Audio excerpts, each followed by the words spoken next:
Eh,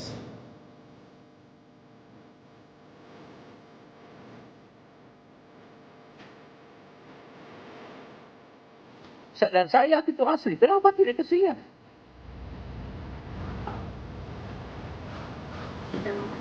Ya, saya ini bukan siapa-siapa.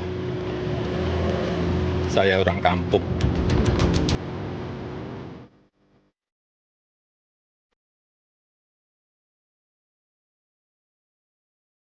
Polemik ijazah Presiden ke-7 RI Joko Widodo kembali mencuat. Kali ini Wakil Presiden ke-10 dan ke-12 RI Yusuf Kala ikut terseret dalam pusaran isu yang sudah bergulir sejak beberapa tahun terakhir. Kasus dugaan ijazah Jokowi yang dituding palsu oleh sejumlah pihak memang belum sepenuhnya berakhir. Meski berbagai pihak termasuk Universitas Gadjah Mada dan penyidik Polda Metro Jaya telah menyatakan ijazah tersebut asli. Namun, di tengah proses hukum dan perdebatan publik yang belum reda, muncul persoalan baru. Ada sosok bohir atau pendana di balik bergulirnya isu ini. Nama Yusuf Kala pun ikut terseret. Tuduhan tersebut beredar melalui konten digital dan media sosial. JK disebut mendanai Roy Suryo CS untuk mengangkat kembali isu ijazah Jokowi. Merasa dirugikan, JK membantah keras dan melaporkan pihak yang menyebarkan informasi itu ke Bareskrim Polri. JK juga meminta kepada Jokowi untuk menunjukkan ijazahnya ke publik agar persoalan ini tidak berlarut-larut.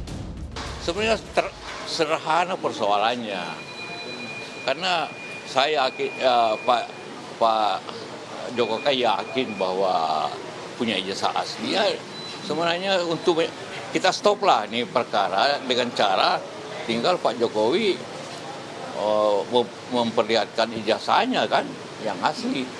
Saya yakin itu. Tak berselang lama, usai melaporkan Rismon Sianipar ke Bareskrim Polri, muncul potongan video isi ceramah JK tentang penanganan konflik di Ambon yang dijadikan bukti pelaporan oleh sejumlah pihak sebagai perbuatan menistakan agama. Menanggapi hal ini, JK bilang, Saya bawa ke Jakarta. Kasih tahu semua itu termul itu. Jokowi jadi presiden karena saya. Kan tanpa gubernur mana bisa jadi presiden? Pernyataan JK pun direspons Jokowi. Ya, saya ini bukan siapa-siapa. Saya orang kampung. Juru bicara Yusuf Kala, Hussein Abdullah menegaskan bahwa pernyataan JK terkait perannya dalam karir politik Jokowi karena desakan pihak Jokowi yang terlebih dulu memberi kesan bahwa JK lah yang tidak tahu berbalas budi. Sehingga JK perlu memberikan fakta yang sebenarnya. Makin ke sini kelihatannya banyak, ada beberapa ya loyalis Pak Jokowi yang mengesankan Pak JK ini kok seperti orang tidak tahu berterima kasih, kemudian seperti tidak tahu berbalas budi, padahal sudah diangkat atau ditempatkan sebagai wakil presiden oleh Pak Jokowi.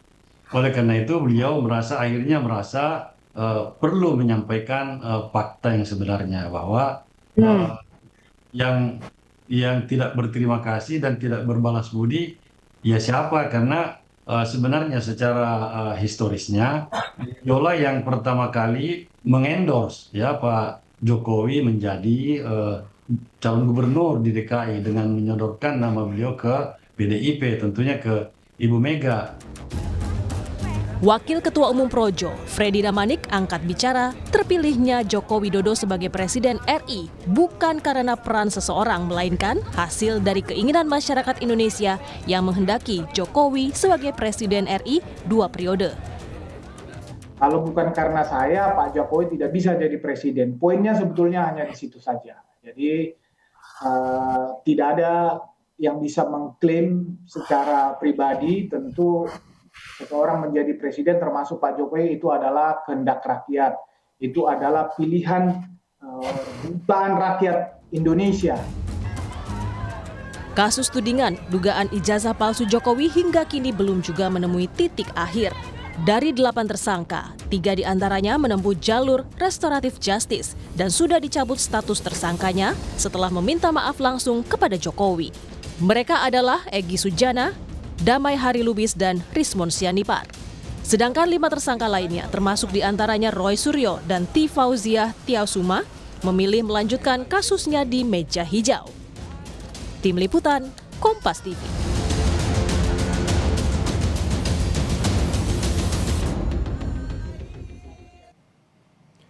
Tim kuasa hukum Roy Suryo dan Dr. Tifa